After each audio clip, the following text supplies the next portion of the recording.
And we are streaming live on LinkedIn, Twitter, YouTube, Facebook, and on Twitch. And with that, I'm going to pass it to Kim, who's going to introduce the show today. And I look forward to having another round of discussion and storytelling today. Perfect. Thank you, Tulio. So good afternoon, and thank you for joining us once again on Dojo Live today, Wednesday, the 6th of November, 2019, where we're co-creating the future of workplace diversity by sharing and learning the stories and experiences of tech luminaries. My name is Kim Lantis, broadcasting live from my home in Hermosillo, Sonora, Mexico. So if there's any kind of lack of connection or something like that today, I apologize. So with me today are the co-creators and co-producers of Dojo Live, Tulio Siragusa, who already introduced himself, as well as Carlos Ponce. Hi, guys. Hi there, Kim. Hello.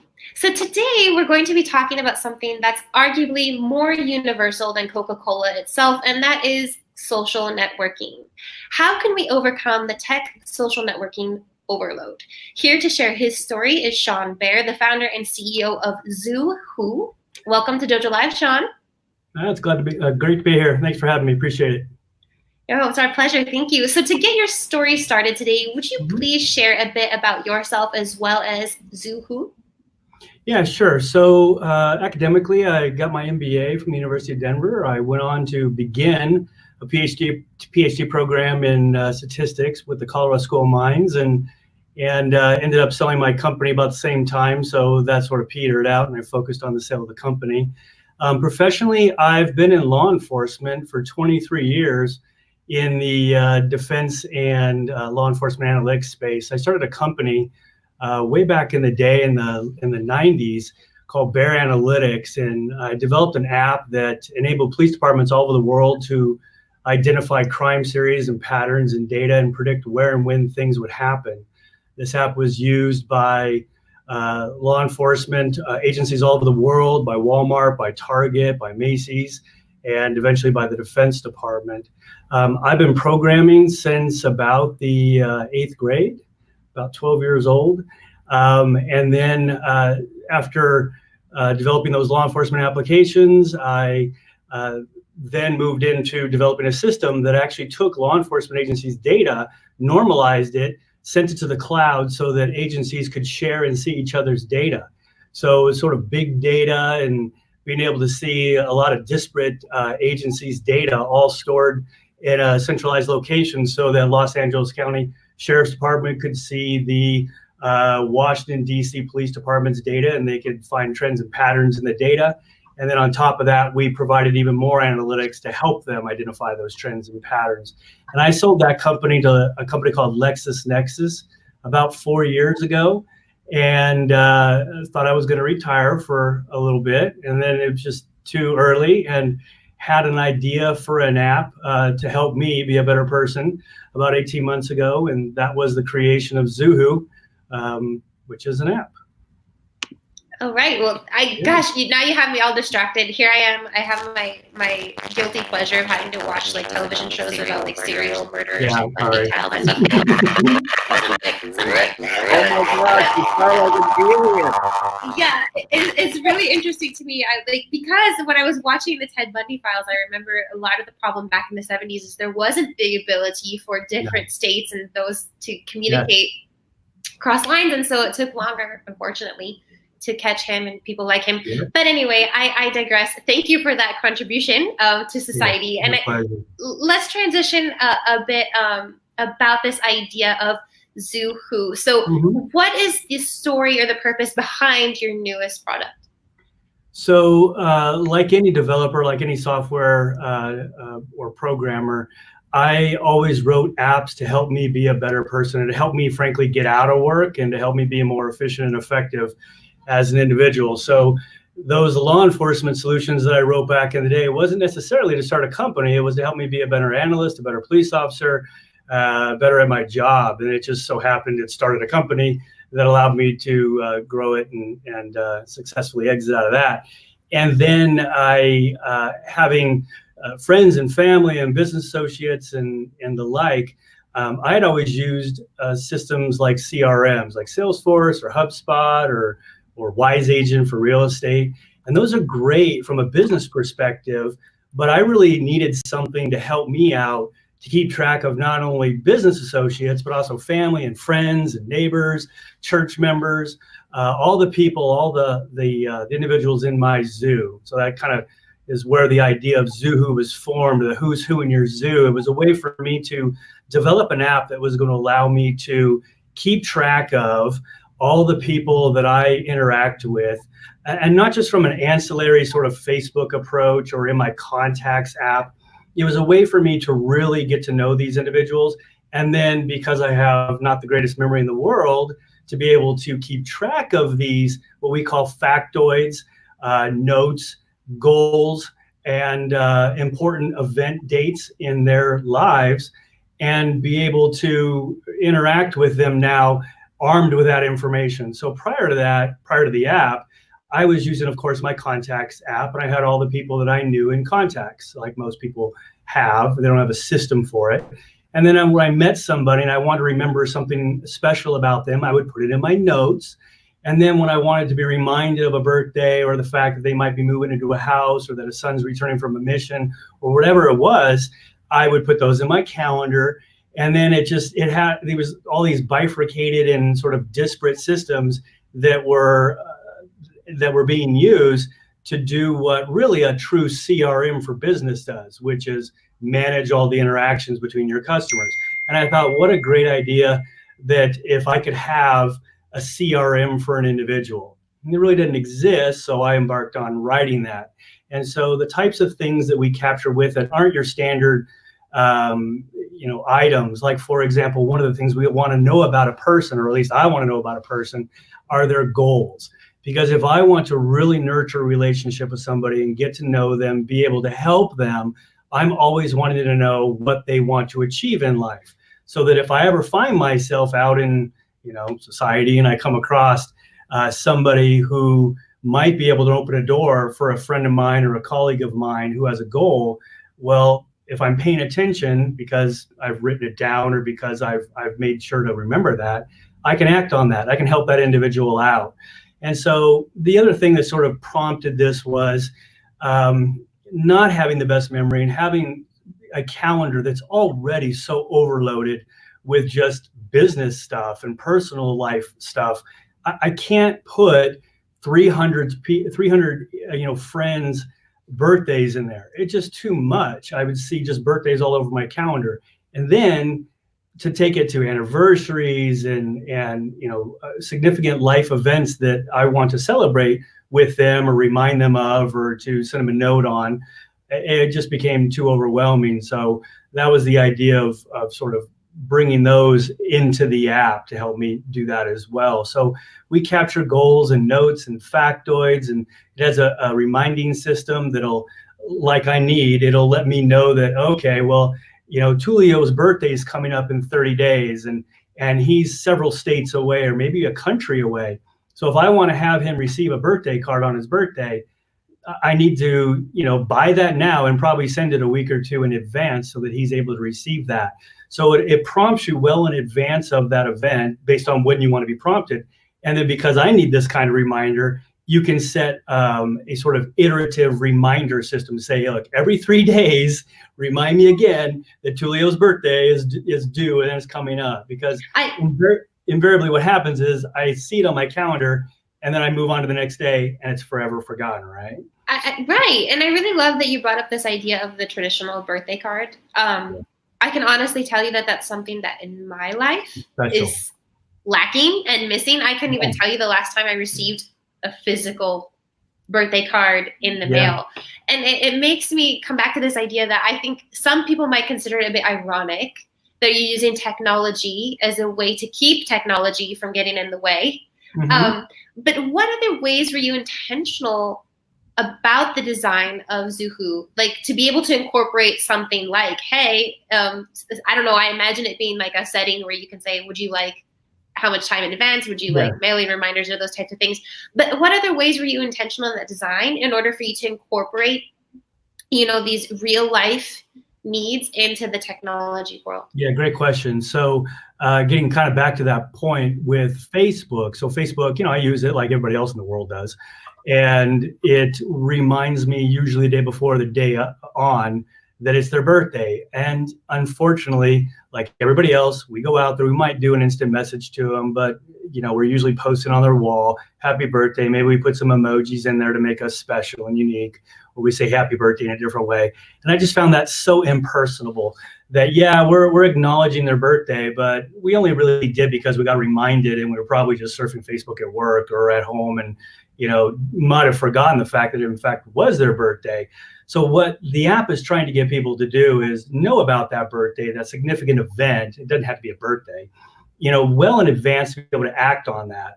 And to your point about the personalized card, the app also has a way that through our affiliates, our partners, where if you want to gift somebody something like a card or some flowers or some chocolate, or go shop at Nordstrom for them, we have our app that'll take them through Nordstrom, and they can buy through Nordstrom, Amazon, Alibaba.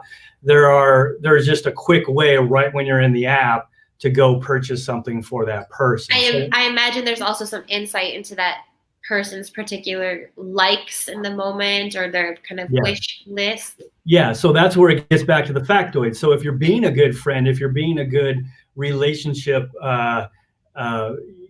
partner in this, whether it be a friend, a family, business associates, you're paying attention to those important facts and goals and items about that individual that matter to them. So when it comes time to actually purchasing something, we're not even necessarily purchasing something, but sending something or writing a handwritten note and mailing it off to them. You can personalize it because you've been paying attention, because now you've built a more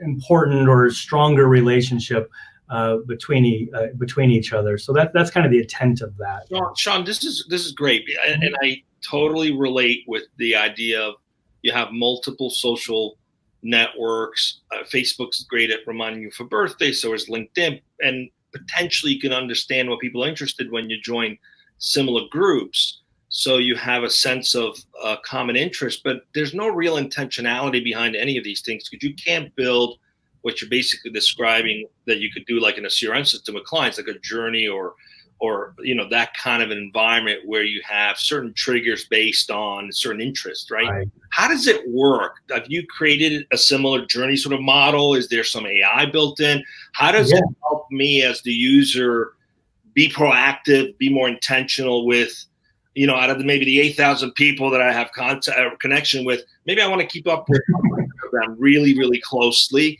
How would that help me do that? I love that question. Thank you, because that actually gets to one of the core features of the application, and that is a contact frequency score. So I score myself on these are metrics that I've set for myself. So if I'm doing poorly, well, I can, it's because I've set those metrics, that bar for myself. But in the app, for each individual, for each Zuby that you have, you can set, look, I want to maintain a monthly relationship, or a yearly contact, or a quarterly contact, or even a daily contact. And there's a little heart that scores how well you're doing. So if it's been a little while since you've contacted Kim, and you've got her set for a bi-weekly contact, it'll let you know, hey, look, it might be time to reach out to her. So that's when you would either text or email or pick up the phone. That'd be unique, and reconnect to further that relationship.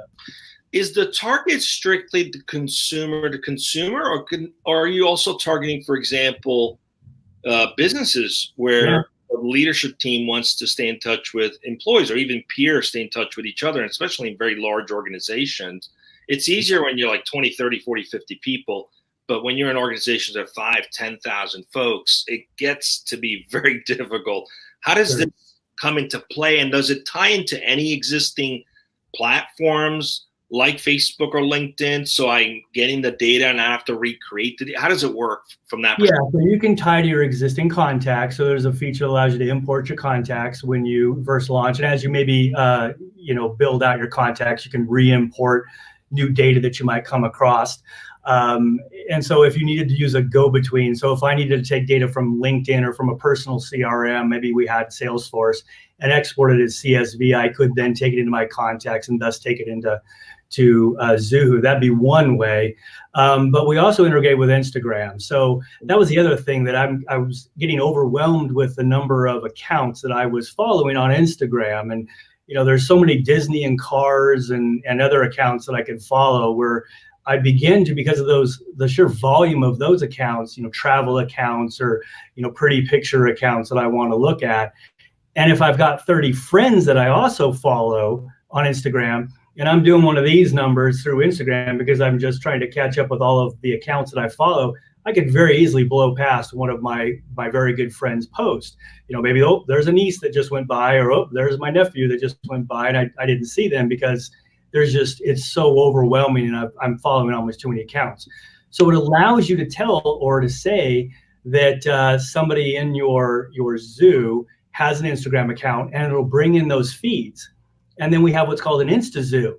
So I can have in my contacts, in essence, all of the feeds of just those people I want to make sure I don't miss out on.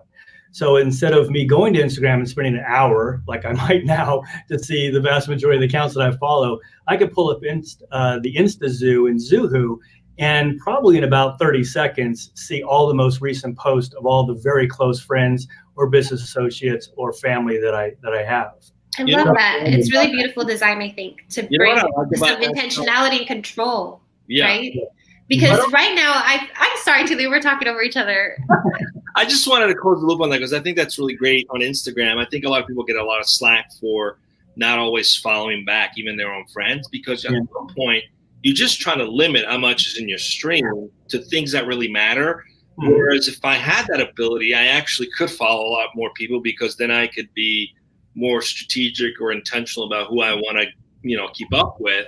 Absolutely. I have more control over that instead of being at the mercy of the algorithm they've set up. Yeah, precisely. Exactly. Going back to the heart of intentionality. Follow me back because I don't want to see your stuff. Like, you're putting old selfies of yourself. Maybe I want to follow something that has a little bit more substance, but I do want to see something from you once in a while, and I can control that now. Yeah, precisely. Yeah. That's really beautiful. So talking about intentionality in relationships, it seems to me that Zuhu is automatically going to bring in users, gravitate toward people who are already naturally intentional in their relationships.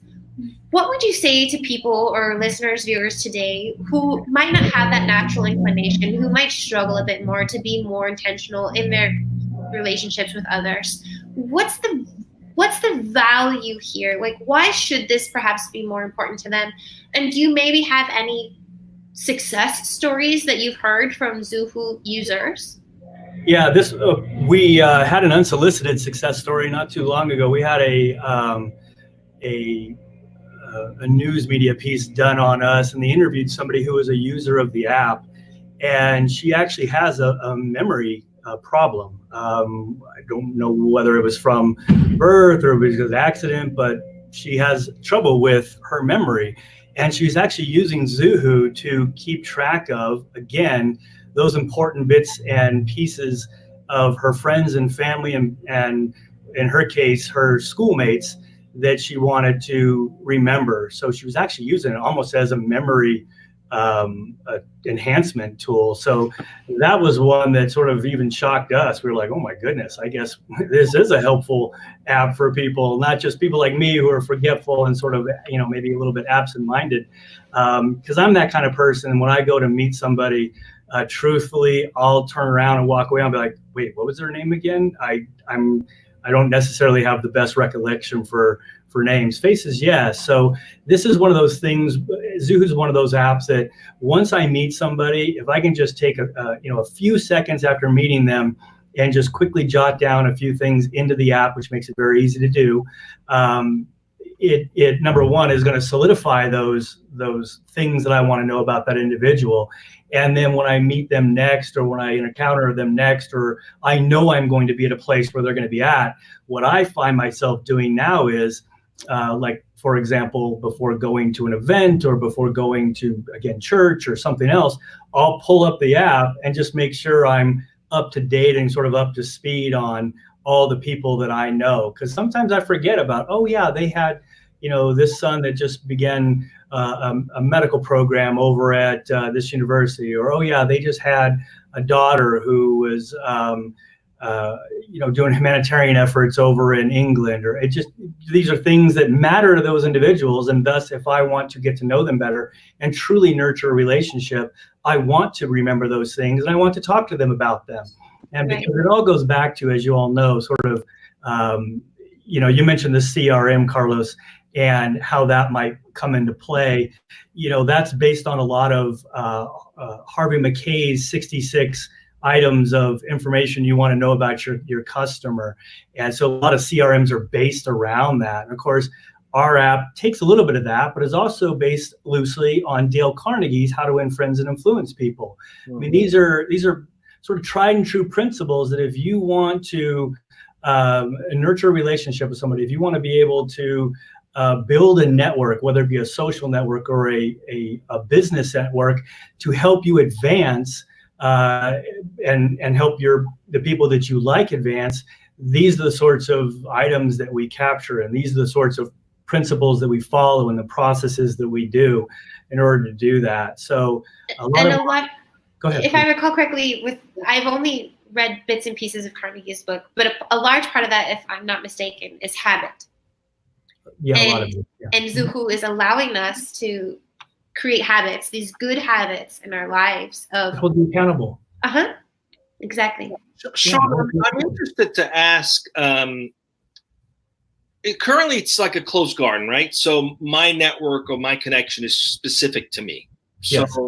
And I'm able to set up certain interests. And does it match me up to other people that have similar interests? So I have some cultural connection in terms of things that matter to the people across my network. No, right now it's all about you being the zookeeper of your zoo. I'm the zookeeper. Yeah, am I able to put certain interests and things of that sort so that I'm able to see across my friends similar interests and have those? Okay, great. Yeah, and in fact, we're going to report on that. Intentionality behind what we're doing. Is the plan to eventually expand where I can begin to see other zookeepers network, and at least at the interest level, so that I can begin to expand my circle of connections, or is it to keep it more, Yeah, you guys are good. So, we have version 1.0, and every version 1.0, as a software developer, I can tell you, we're never happy with it. It's just, let's make sure we get something into the hands of our users so they begin to see the idea here and begin to sort of work out a little bit of the kinks too. And so, we've just released version 1.0. We're hard at work on version 1.1.0. But to your question, the app is going to be incorporating a lot more, I don't want to necessarily call it AI, but analytical sorts of promptings that might let you know, hey, look, this other person over here has these connections or has these interests.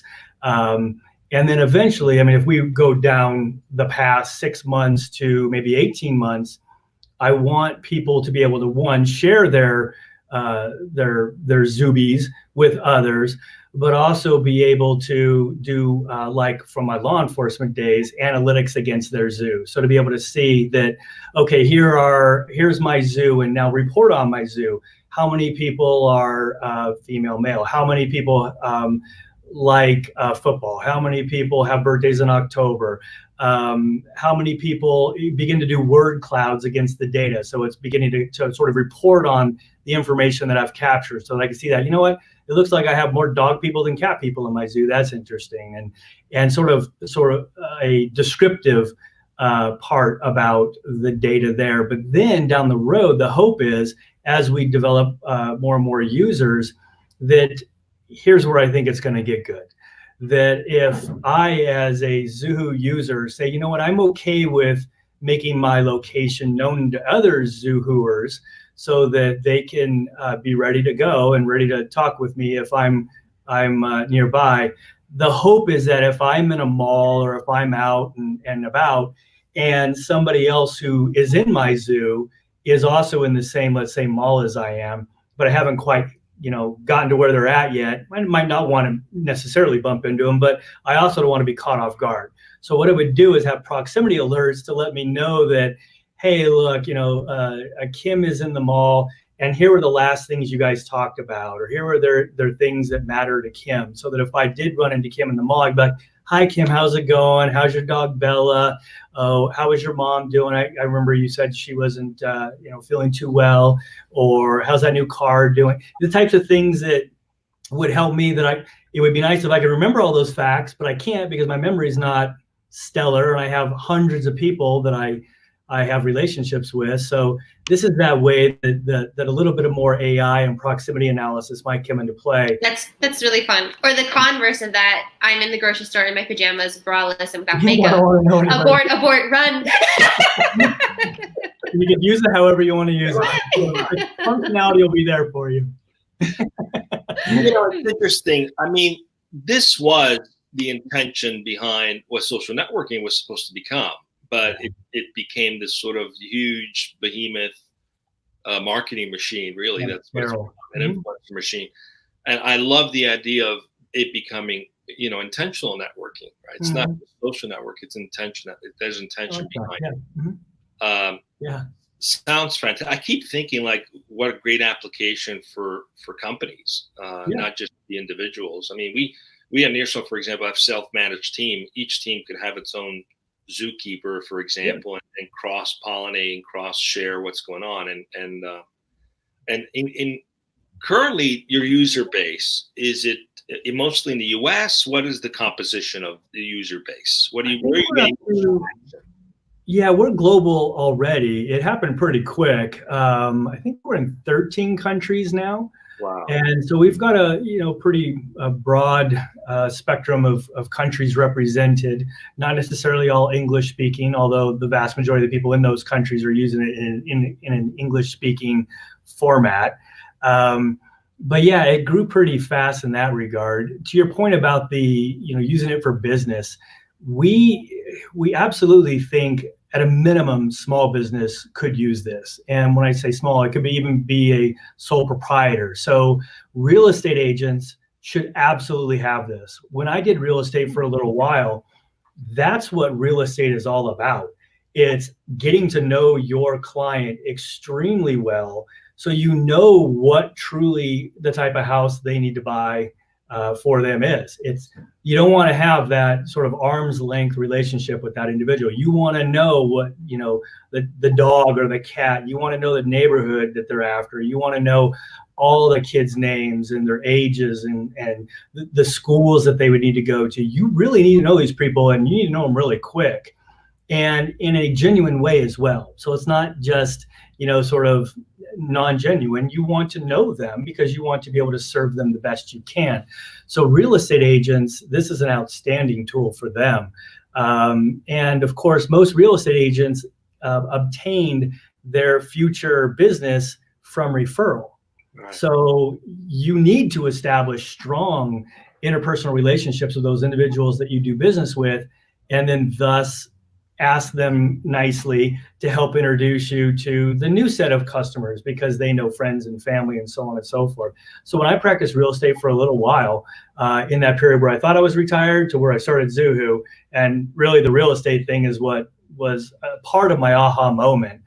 It was that that it could absolutely be a benefit to an agent, that the types of information they need is not available through Facebook. It's because you would have that one-on-one interaction. They're telling you stuff, and unless you've got a perfect memory, you're going to have a problem. So you better write that down. You better put it somewhere. And yeah, you can go put it into a big CRM, but they just don't ask the kind of questions that I find truly build a strong relationship amongst individuals that you can then use. Sounds like the ultimate tool if you're a solopreneur, right? Absolutely, no doubt about it. Probably not those individuals, coaches, real estate agent, you name it. We're up on time, Kim. Unless you have I guess I just have one last question. It is our last couple minutes of the show, and I just wanted to know, Sean, with this experience through Zoohoo, what have you learned about yourself along this journey that you perhaps didn't know before? And how has the experience of building Zoohoo changed you? Oh, that is a big question. Okay, well, I'll try and tie it up here for you in a couple of minutes. So, like I said, I've been doing software since I was 12 years old. And I've always loved the fact that I can write a a piece of code that can only help me be a better person, but can help other people be better people. So that's one of the great things about software development, is that you can do things that enrich people's lives. And I think, obviously we talked about my prior past of fighting criminals and capturing insurgents on the battlefield. That was extremely rewarding, but equally rewarding is, if not more so, is helping people to connect better. We are overwhelmed in sort of social media right now with Facebook and Twitter and Instagram and everything else like that, that even though yet it's another piece of software, another social media platform, the intent of this social media platform, it's a tool for the tools. So yes, we've got all those, but this really sort of is meant to not only leverage those, but to be that tool for you to be a better friend, a better neighbor, a better church member, a better business associate. So the intent of it is to be able to help people just be better people. And I think, certain people will take away from it what's going to help them. And I'm glad for that. For me, because I actually use the app, it helps me be more responsive with the people that I love and that I respect and that I know. So again, friends, family, business associates. So I use the app to be that reminder for me. It actually eliminates a lot of the work that I had created for myself with the calendar, with notes, with other sorts of reminder apps that I've tried. It's actually made me more efficient and thus effective at my interactions. And it gives me that time that I need to show that person that they mean something to me by sending the card, or by picking up the phone, or by inviting them to lunch a couple of days prior to their birthday, so that I can, go out around their birthday or around their special event. So that's really the intent of it. And what I've learned from it is that, people, I think, want this. We've had so much positive feedback that people are sort of tired of just writing on the wall on somebody's birthday, that we need to get back to what we were doing and have a one-on-one, interaction and communication and build those relationships. So for those listeners and viewers today who no longer want to be a mile wide and an inch deep, but give quality over quantity a chance, how and where could they download your app of Zoo Who? Thank you. Well, the Google Play Store and the App Store. It's available on both Android and iOS, and all you got to type in is Zoo, and it'll be the only app that pops up, and they can download that. It's free. There's no ads. We don't sell your data. Those are big takeaways. Again, from a public safety background, I'm very sensitive to data privacy and security. We're not going to sell the data. It does ask you to import your contacts. You don't have to import contacts, so you can hand enter whatever you want. But it's your data, and you can use it, like I said, as you wish. But you can get it for Android and iOS. And I hope your listeners and viewers download it. Perfect. Well, I'm going to download it because Thank you. It's about giving meaning to your connections. That's what it's really about. Yeah. Thanks for being with us. We're up on time. Carlos or Kim, you want to close this out? No, it was a pleasure speaking with you today, Sean. And I thank you for what you have done and continue to do to make people better. Thank you. The only thing left for me, Sean, is thank you again for having agreed to be here with us on Dojo Live. It was a pleasure, and we're going to keep you posted on any upcoming interviews that we have for the future. And of course, you're more than welcome to share your info. If anyone wants to get a hold of you or get in touch with you, is there a place where they can do so? I'm more than happy to entertain any emails. I'm the one who usually will respond back to any comments I receive on our website or through the app stores. I take it personal. It's it's the company, but it's also something deeply personally. So if you just send me an email to sean@zoo.com, I'll respond to you. There We'll you go. put that on the dojo site. Yeah. It's all going to be in there in the landing page of for this interview, but just thought I would mention it. And again, thank you big time, Sean. It was a pleasure. Kim, thank you. Julio, thank you. As ever. Thank you. Pleasure meeting all of you. See you next time. My new Zoobies. See ya.